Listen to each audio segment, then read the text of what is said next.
This is a summary of chapter number 30, Cost and Performance Monitoring. This chapter therefore concentrates on the key question of why and how to monitor and control the cost and performance of logistics operations.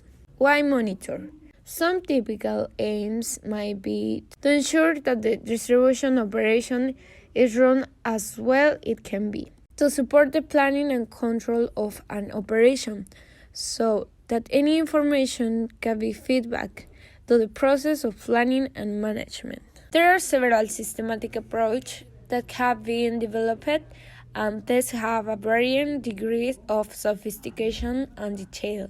Balanced scorecard translate the strategic mission of a business operation into tangible objectives and measures. The score model, or supply chain operations reference model, consists of 4 different levels: competitive advantage, strategy, implementation, and process definition, detailed process elements, and implementation. Operational approach.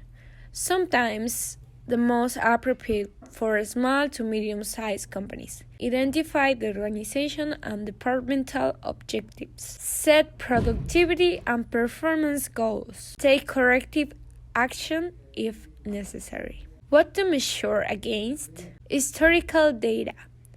Systems that merely compare overall activity costs on a period-by-period basis may not be providing any useful information that can be used to monitor operational performance. Budget. Almost all companies will have a budget plan, and this should include a breakdown of the logistics cost and appropriate detail. Engineering standards. Companies measure for certain logistics activities through the development of engineering standards.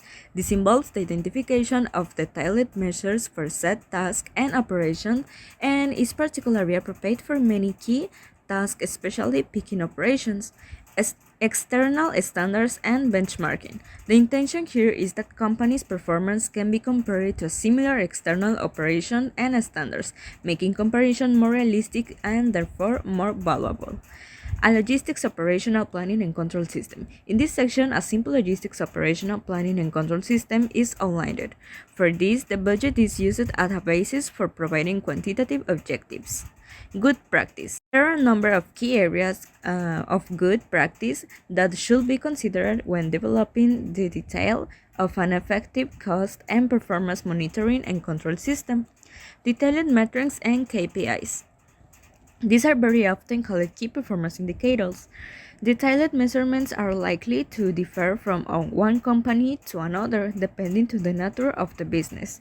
It could be financial, customer sales process, people, or supplier KPIs.